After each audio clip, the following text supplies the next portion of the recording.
বাংলাদেশের এক প্রান্ত থেকে অপর প্রান্তে যে হত্যাযজ্ঞ চলছে, এবং নারী নির্যাতন, ধর্মীয় উপাসনালয়ে হামলা, মাজার ভাঙচুর, এমনকি কবর থেকেও লাশ তুলে পুড়িয়ে দেওয়া হচ্ছে। এই অথর্ব সরকার নীরবতা পালন করে যাচ্ছে। বারবার তাগিদ দেওয়ার সত্ত্বেও, বারবার মিছিল সমাবেশ মানববন্ধন করার সত্ত্বেও সরকারের আইনশৃঙ্খলা বাহিনী যেমন নীরব দর্শকের ভূমিকা পালন করে যাচ্ছে, প্রধান উপদেষ্টা এদিকে তার কোন কর্ণপাত নেই। তিনি দুই তিনটি রাজনৈতিক দল নিয়ে মাঝে মাঝে চা নাস্তা করে তার প্রদক্ষিণায় মিলিত হয়। যখন দেশের দুইটি শূন্য অবস্থা দেখে ওই দুই তিনটি রাজনৈতিক দলকেই তিনি ডাকাডাকি করেন। তার এই মূল উদ্দেশ্য জাতিকে এক ধ্বংসের কিনারায় নিয়ে গেছে। আমরা লক্ষ্য করলাম যে ময়মনসিংহের ভালুকায় বিভূচন্দ্র দাসকে যেভাবে নৃশংসভাবে পিটিয়ে প্রচারণার রসবাদ দিয়ে তাকে আবহাওয়া করে আওয়ামী লীগের গাছের সাথে জড়িয়ে নৃশংস হত্যাকাণ্ডের এই ছবি ভিডিও সারা পৃথিবীর প্রান্ত থেকে আরেক প্রান্তে ছড়িয়ে পড়েছে।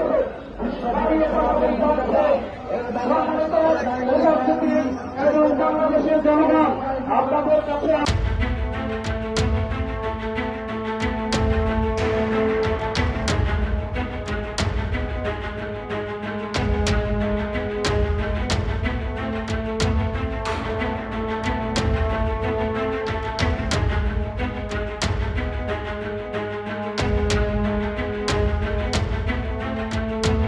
কি বর্বরতা! এই স্বাধীন দেশে এই বর্বরতা কি হতে পারে? এই বাংলাদেশে আমরা হিন্দু বৌদ্ধ খ্রিস্টান সকলে সামাজিক সম্প্রীতি নিয়ে বসবাস করি। বাংলাদেশের এক প্রান্ত থেকে অপর প্রান্তে যে হত্যাযজ্ঞ চলছে, এবং নারী নির্যাতন, ধর্মীয় উপাসনালয়ে হামলা, মাজার ভাঙচুর, এমনকি কবর থেকেও লাশ তুলে পুড়িয়ে দেওয়া হচ্ছে। এই অথর্ব সরকার নীরবতা পালন করে যাচ্ছে। বারবার তাগিদ দেওয়ার সত্ত্বেও, বারবার মিছিল সমাবেশ মানববন্ধন করার সত্ত্বেও সরকারের আইনশৃঙ্খলা বাহিনী যেমন নীরব দর্শকের ভূমিকা পালন করে যাচ্ছে, প্রধান উপদেষ্টা এদিকে তার কোন কর্ণপাত নেই। তিনি দুই তিনটি রাজনৈতিক দল নিয়ে মাঝে মাঝে চা নাস্তা করে তার প্রদক্ষিণায় মিলিত হয়। যখন দেশের দুইটি শূন্য অবস্থা দেখে ওই দুই তিনটি রাজনৈতিক দলকেই তিনি ডাকাডাকি করেন। তার এই মূল উদ্দেশ্য জাতিকে এক ধ্বংসের কিনারায় নিয়ে গেছে।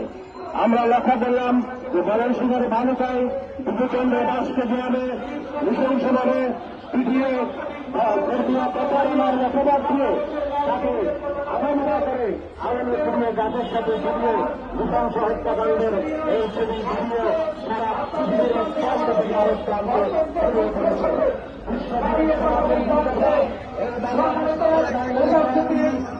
বাংলাদেশের জনগণ আপনাদের কাছে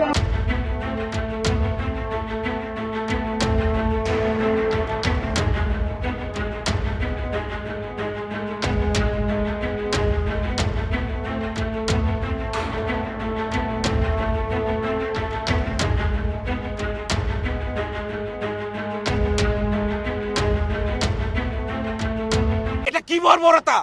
এই স্বাধীন দেশে এই বর্বরতা কি হতে পারে? এই বাংলাদেশে আমরা হিন্দু বৌদ্ধ খ্রিস্টান সকলে সামাজিক সম্প্রীতি নিয়ে বসবাস করি। বাংলাদেশের এক প্রান্ত থেকে অপর প্রান্তে যে হত্যাযজ্ঞ চলছে, এবং নারী নির্যাতন, ধর্মীয় উপাসনালয়ে হামলা, মাজার ভাঙচুর, এমনকি কবর থেকেও লাশ তুলে পুড়িয়ে দেওয়া হচ্ছে। এই অথর্ব সরকার নীরবতা পালন করে যাচ্ছে। বারবার তাগিদ দেওয়ার সত্ত্বেও, বারবার মিছিল সমাবেশ মানববন্ধন করার সত্ত্বেও সরকারের আইনশৃঙ্খলা বাহিনী যেমন নীরব দর্শকের ভূমিকা পালন করে যাচ্ছে, প্রধান উপদেষ্টা এদিকে তার কোন কর্ণপাত নেই। তিনি দুই তিনটি রাজনৈতিক দল নিয়ে মাঝে মাঝে চা নাস্তা করে তার প্রদক্ষিণায় মিলিত হয়। যখন দেশের দুইটি শূন্য অবস্থা দেখে ওই দুই তিনটি রাজনৈতিক দলকেই তিনি ডাকাডাকি করেন। তার এই মূল উদ্দেশ্য জাতিকে এক ধ্বংসের কিনারায় নিয়ে গেছে।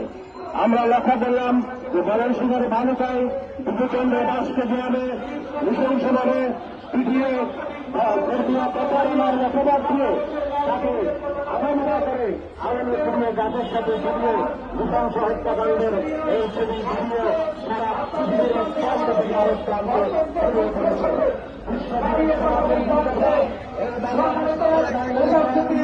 এবং বাংলাদেশের জনগণ আপনাদের কাছে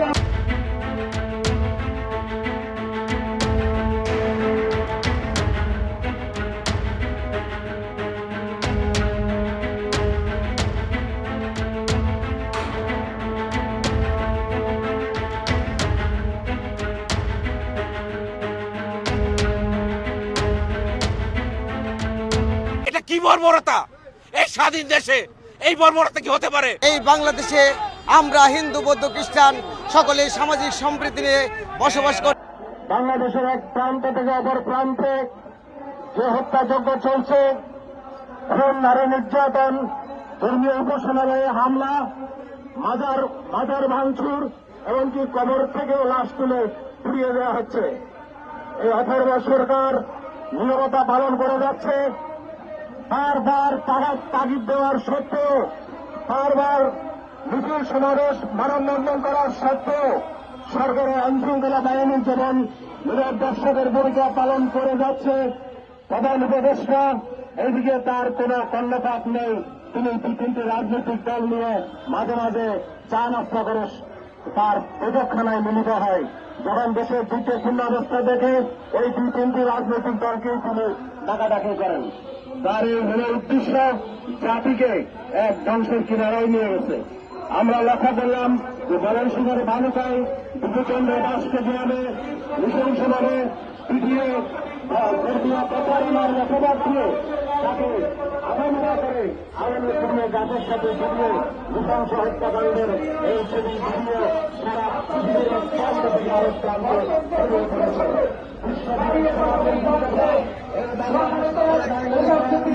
এবং বাংলাদেশের জনগণ আপনাদের কাছে